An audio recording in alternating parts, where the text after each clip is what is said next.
Hello friends. आज हम लोग एक महत्वपूर्ण चर्चा करेंगे बेरिंग के बारे में कि बेरिंग ही क्यों हम लगाते हैं किसी भी पार्ट्स में। उसके जगह और भी कुछ हम लगा के यूज कर सकते हैं,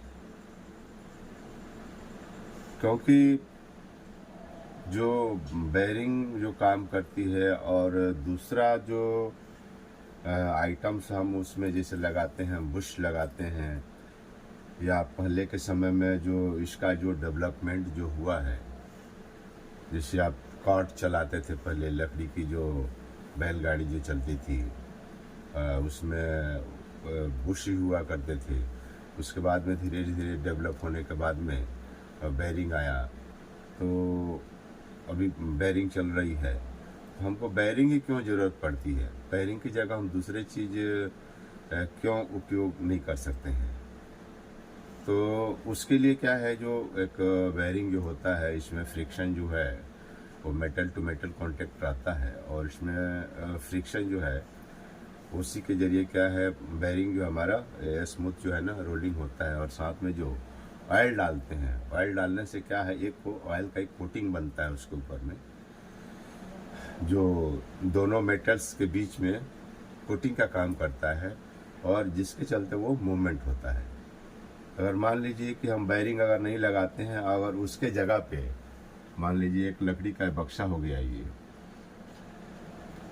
ये लकड़ी का बक्सा हो गया, बगैर इसके नीचे कुछ दिए अगर हम इसको पुश करेंगे तो कम से कम हमारे को 4 से 5 आदमी उसको पुश करने के लिए आदमी को लगेंगे। अगर ठीक इसके नीचे अगर हम बेरिंग का व्हील लगा देते हैं तो एक आदमी आराम से उसको पुश करके लेके जाएगा। तो इसीलिए बेरिंग का उपयोग ज़्यादा हो रहा है, क्योंकि उसमें आदमी को मेहनत कम लगता है, इजी वे में काम होता है, और जहाँ 4 आदमी काम करते हैं वहाँ एक आदमी काम कर सकता है उसको इजी वे में। तो इसीलिए हम बेरिंग का उपयोग करते हैं। अब बेरिंग कब से चालू हुआ है? बेरिंग जो चालू हुआ है वो 1907 में चालू हुआ है, और वो भी स्वीडन में चालू हुआ था। लेकिन उसके कई सौ साल पहले, कई हजार साल पहले हमारे देश भारत में बेरिंग का जो पत्थर जो बनता है, पत्थर को गोली बना के उसकी बेरिंग बनाई गई थी, और उसके ऊपर में पिलर को रख के ना घुमाया जाता था। और ये जो सिस्टम है, ये दक्षिण भारत में कई मंदिरों में देखने को मिलता है। वहाँ पिलर को आराम से घूमता है पिलर वो, तो उसके नीचे जो बेरिंग्स जो बने हुए थे वो पत्थर के बने हुए थे, और आज भी हैं वो। तो ये नहीं बोल सकते कि हमारे देश में बेरिंग का किसी को अनुभव नहीं था या किसी को जानकारी नहीं था उसके बारे में। हमारे देश में हमारे ऋषि मुनियों ने बहुत सारी चीज़ें जो वैज्ञानिक चीज़ें हैं उनको वो एडॉप्ट किए हैं, और उनको बहुत सारी अच्छी जानकारियाँ थी। तो आइए दोस्तों, चलते हैं बेरिंग के बारे में। बेरिंग का जो नंबर जो दिया हुआ रहता है, जैसे 6201 हो गया, 6202 हो गया, 24032 हो गया, 7210 हो गया, 30203 हो गया। तो ये जो नंबर जो दिए हुए रहते हैं, इनका मतलब क्या होता है? इसका मतलब क्या होता है? जो नंबर दिए रहते हैं उनका मतलब क्या होता है?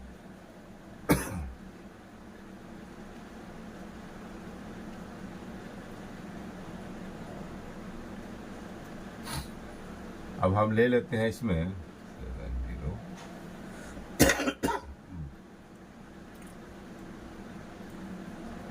7210 को हम ले लेते हैं इसको। तो 7210 हम क्या समझ रहे हैं? बेरिंग का नंबर अगर है 7210 तो उसे हम क्या समझ रहे हैं? 7210 का मतलब ये हो गया कि ये जो 72 जो दिया है, बेरिंग का सीरीज कोड होता है। बेरिंग का सीरीज कोड होता है।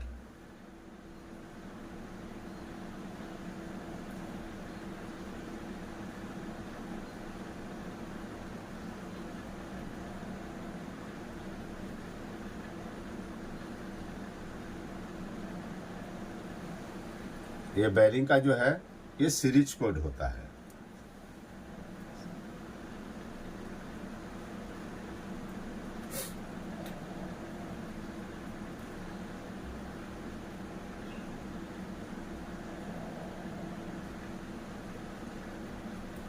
ये बैरिंग का सीरीज कोड होता है कि मतलब वो बैरिंग का सीरीज क्या है और किस टाइप की बैरिंग है। तो 72 अगर हम बोलते हैं तो ये जो होता है single row angular contacts ball bearing. ये क्या होता है? Single row angular contact ball bearing. अब इसमें जो 10 जो दिया हुआ रहता है, ये 10 जो दिया हुआ रहता है, इसका क्या मतलब है? ये हमारे को दर्शाता है कि जो उसका बैरिंग का जो बोर जो आईडी है वो कितना है। तो वो जितना भी अंक ये लास्ट वाला दिया रहता है उसको हम 5 से इंटू करते हैं तो उसका बोर निकलता है। ये बोर का डिजिट दिया हुआ है, इंटू हम 5 से करेंगे तो उसका जो है नॉमिनल बोल्ट्स जो रहता है वो निकलता है।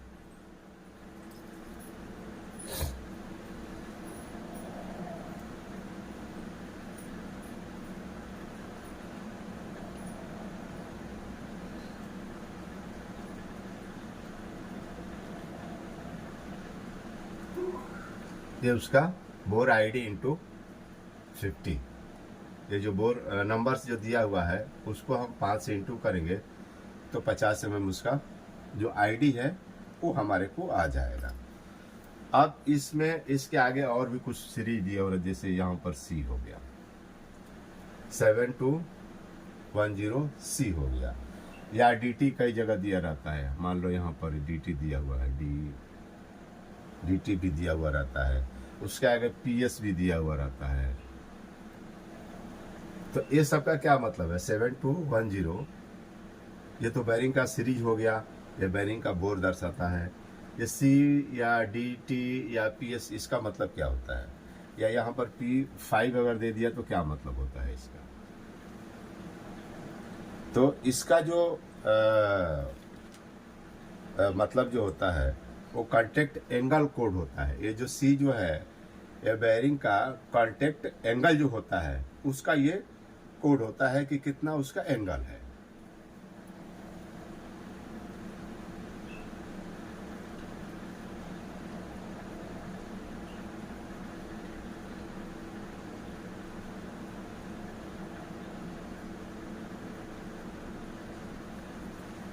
ये जो दिया है कांटेक्ट एंगल कोड होता है। तो इसका जो डिग्री जो रहता है इसका 15 डिग्री रहता है। एंगुलर कांटेक्ट बॉल बैरिंग जो उसका साइड का जो डिग्री जो दिया हुआ रहता है वो 15 का डिग्री इसका दिया हुआ रहता है। अब ये dt जो है इसका मतलब क्या होता है? तो dt का मतलब होता है मैच पेयर और स्टॉक कोड। मतलब मैच पेयर और स्टॉक कोड, ये dt का मतलब ये होता है।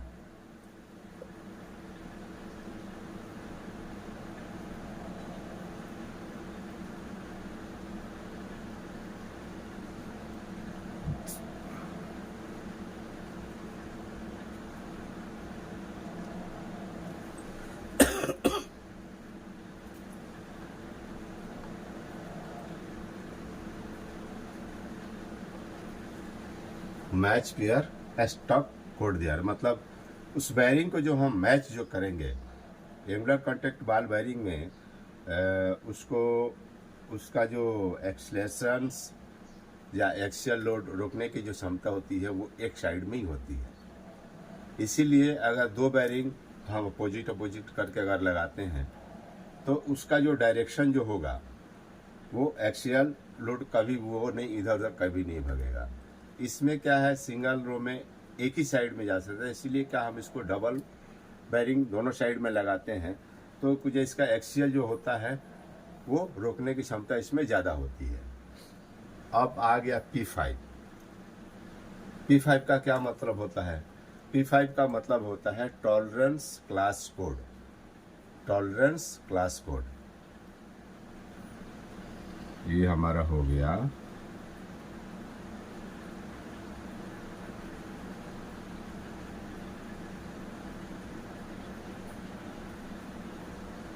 टॉलरेंस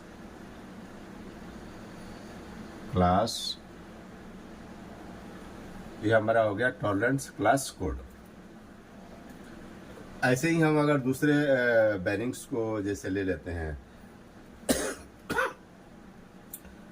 30205 हो गया, या 6013 हो गया, या 6210 हो गया, तो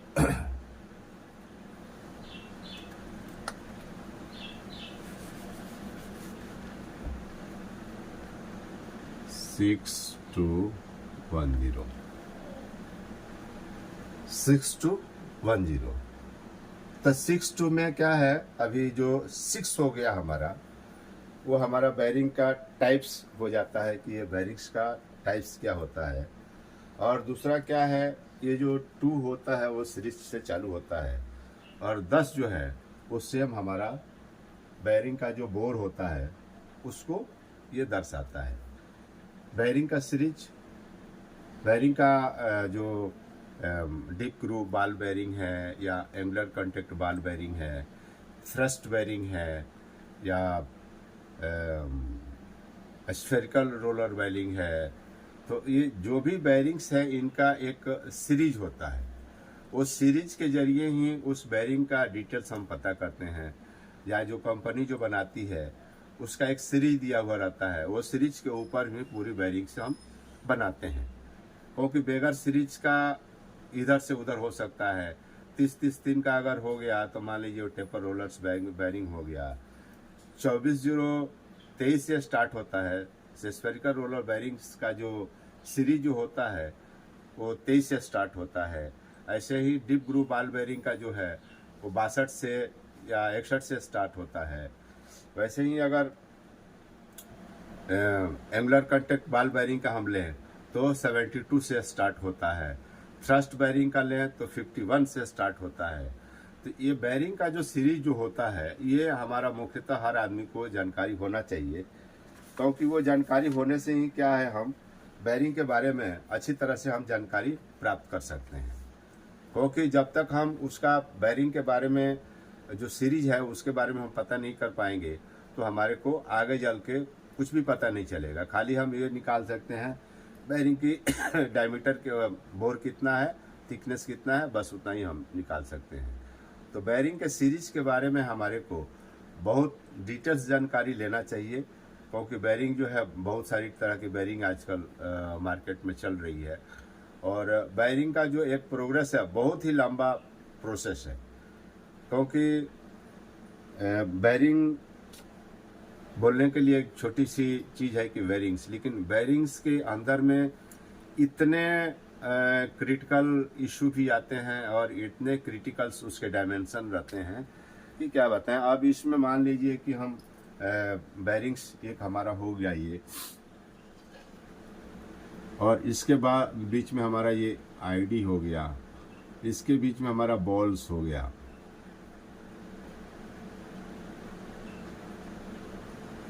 अब इसमें आता है कि क्लियरेंस,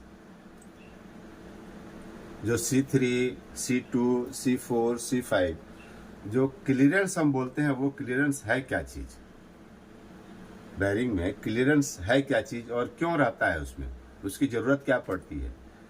क्योंकि नहीं भी क्लियरेंस रहेगा तो क्या फ़र्क पड़ेगा, कुछ फ़र्क पड़ेगा। तो बैरिंग में क्लियरेंस हमको देने का मतलब ये होता है कि हम जब भी शाफ्ट के ऊपर में जब माउंटिंग करते हैं, उसको शाफ्ट के ऊपर में जब भी हम माउंटिंग करते हैं तो जो शाफ्ट का जो डायमीटर होता है वो बैरिंग के बोर से 02, 04, 05, 07 डायमीटर बड़ा होता है।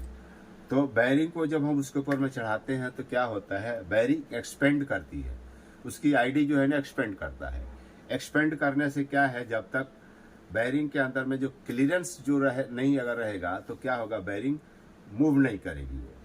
तो इसीलिए हम बैरिंग के अंदर में क्लियरेंस देते हैं। बैरिंग का क्लियरेंस होता कहाँ पर है, तो बैरिंग का जो क्लियरेंस है ये ओडी हमारा हो गया, ओडी का इनर साइड हो गया। बैरिंग का अगर हाफ में अगर देखते हैं हम, ऐसे हाफ में अगर देखते हैं अगर हाफ में देखते हैं तो यहाँ पर बॉल्स बने हुए हैं और ये हमारा आईडी है। तो यहाँ का जो क्लियरेंस जो रहता है, ये वाली जो क्लियरेंस रहती है, ये जो क्लियरेंस दिया हुआ रहता है, इसको हम बैरिंग का क्लियरेंस बोलते हैं। अब क्लियरेंस में दर्शाते कैसे हैं उसको, तो क्लियरेंस को हम दर्शाते हैं C2 हो गया, C3 हो गया, C4 हो गया, C5 हो गया। ये बैरिंग का हम क्लियरेंस जो दर्शाते हैं वो C3, C4, C5, C5 तक हम दर्शाते हैं। ज़्यादातर जो हमारे को जो यूज होता है वो C2, C3 ही ज़्यादा यूज होता है। C4, C5 वो बड़े साइज के बैरिंगों में ज़्यादा यूज होता है, क्योंकि ये लार्ज क्लियरेंस है। ये जो क्लियरेंस है वो लार्ज क्लियरेंस है। अब C2 का मतलब है क्या एक्चुअली, जो बैरिंग का जो क्लियरेंस है वो C2 का मतलब क्या होता है,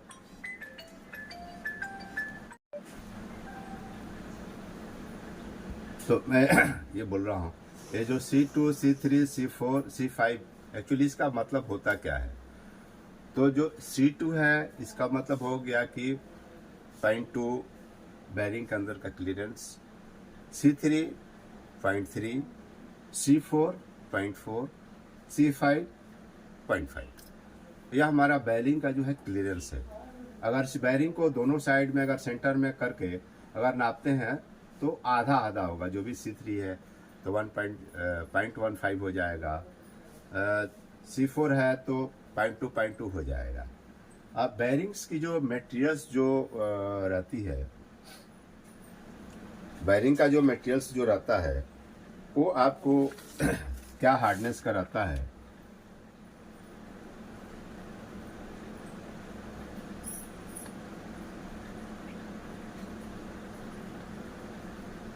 बैरिंग का जो हार्डनेस जो रहता है वो कितना रहता है। तो बैरिंग का जो रहता है हार्डनेस आपको 59 to 65 HRC, 59 to 65 HRC। Bearings की जो मटेरियल्स जो रहती है, मटेरियल्स का जो हार्डनेस जो रहता है, क्योंकि इसको बैरिंग को ऐसे नहीं, बैरिंग को क्या हीट ट्रीटमेंट्स किया जाता है, और हीट ट्रीटमेंट्स होने के बाद में बैरिंग का जो HRC जो होना चाहिए 59 टू 65 के अंतर्गत होना चाहिए। तभी क्या हमारी बैरिंग्स में मूवमेंट ज़्यादा रहेगा और बैरिंग सडनली क्रैक नहीं होगी। तो इसके लिए क्या है 59 टू 65 HRC बैरिंग का जो मटेरियल्स होता है वो रहता है दोस्तों। तो फिर हम मिलते हैं आपको अपनी अगली वीडियो में, और बैरिंग्स के बारे में और भी कुछ हम जानकारी आपको देंगे, क्योंकि बैरिंग्स तो एक बहुत ही ब्रॉड एरिया है और इतना समय में उसको पूरा विवरण करना या विस्तार से समझाना बड़ा मुश्किल है। तो कुछ छोटी सी जानकारी मैं आपको दिया हूँ। जो बैरिंग का अगर सीरीज दिया हुआ है, उसका बैरिंग का नंबर्स दिया हुआ है, तो उससे हम बैरिंग का क्या पता कर सकते हैं, कैसे पता कर सकते हैं। तो एक इसके लिए हमने ये छोटी सी जानकारी दी है। और बैरिंग्स में एक और चीज़ रहता है, ये जैसे 6210 सिंगल जेड, उसके बाद में रहता है डबल जेड। 6210 के बाद में डबल जेड रहता, सिंगल जेड रहता है, उसके बाद में डबल जेड रहता है। तो ये सिंगल जेड का मतलब क्या होता है और डबल जेड का मतलब क्या होता है। तो सिंगल जेड का मतलब ये होता है कि बैरिंग के दोनों साइड में जो सील दिया हुआ रहता है, उसको दोनों साइड में जो सील दिया रहता है उसको हम डबल जेड बोलते हैं, और जो सिंगल साइड में एक साइड में जो सील दिया हुआ रहता है उसको सिंगल जेड बोलते हैं। ये जो जेड जो दिया हुआ रहता है बैरिंग का, हमारा साइड का जो सील दिया रहता है उसका ये कोडवा दिया रहता है कि उसमें बैरिंग में सिंगल जेड है या डबल जेड है। उसके बाद में सीलेड बैरिंग भी आती है। सीलेड बैरिंग में मतलब जैसे MS के ऊपर में रबर का कोटिंग चढ़ाया हुआ रहता है और उसको भी बैरिंग के साइड में दिया जाता है। तो उसको भी क्या हम उसको RS और 2RS उसको बोलते हैं। RS और 2RS उसको बोलते हैं। RS 2RS, RS और 2RS उसको हम बोलते हैं। क्योंकि कई जगह ऐसा होता है कि जहाँ काफ़ी डस्ट एरिया है तो बेरिंग को दोनों साइड से सील चाहिए। अगर बेरिंग्स ओपन है तो ज़्यादा प्रॉब्लम है, इसीलिए बेरिंग को कभी भी कवर करके रखना चाहिए। कवर करके रखने से क्या है, उसमें जो भी डस्ट पार्टिकल्स या अनदर पार्टिकल्स नहीं जाते हैं तो बेरिंग की लाइफ जो है अच्छी रहती है। और कोई भी हम ग्रीस लगाएं तो अच्छी कंपनी की ग्रीस लगाएं, जिसमें क्या होगा, लिथियम बेस लगाते हैं तो सबसे बेहतर होता है। क्योंकि लिथियम बेस में क्या है, पानी अगर चला भी जाता है तब भी बेरिंग को ज़्यादा डिफेक्ट नहीं होता है। अदर्स जो बाकी जो हम ग्रीस जो लगाते हैं तो उसमें क्या है कि बेरिंग पानी अगर एक बार चला गया तो बेरिंग के अंदर में क्या है, कंटिन्यूएशन बढ़ते जाता है और उसका जो ग्रीस है जो वॉश आउट होकर निकल जाता है। तो बेरिंग के अंदर अगर ग्रीस नहीं रहेगा तो बेरिंग बराबर मूवमेंट नहीं करेगी। तो इसीलिए क्या है, जो भी हम ग्रीस लगाएं किसी अच्छी कंपनी का ग्रीस लगाएं ताकि आपकी बेरिंग जो है ना अच्छी तरह से चल सके। तो और दूसरा क्या है, अभी ध्यान रखें कि बेरिंग जहाँ भी हम लगाते हैं वहाँ पर एक्सियल और रेडियल लोड्स की जानकारी रखते हुए लगाएं। अगर एक्सियल लोड अगर उसमें है तो एक एंगुलर कॉन्टैक्ट बाल बेरिंग डाल सकते हैं वहाँ पर, या टेपर रोलर बेरिंग से उसको डाल सकते हैं। जहाँ रेडियल लोड ही खाली है वहाँ डीप ग्रूव बाल बेरिंग्स हो गया, स्फेरिकल रोलर्स बेरिंग हो गया, इसको हम वहाँ पर डाल सकते हैं। तो क्या होगा, जो मशीन की लाइफ जो है वो काफ़ी बढ़ जाती है दोस्तों। तो हम मिलते हैं फिर आपको अपनी अगली वीडियो में, और भी आपको कुछ जानकारी हम वहाँ पर शेयर करेंगे दोस्तों। और आप लोग हमारे YouTube चैनल पर बने रहिए। हमारा YouTube चैनल है शिव विशारद, दूसरे को भी शेयर कीजिए ताकि उसको भी जानकारी हो। नमस्कार दोस्तों।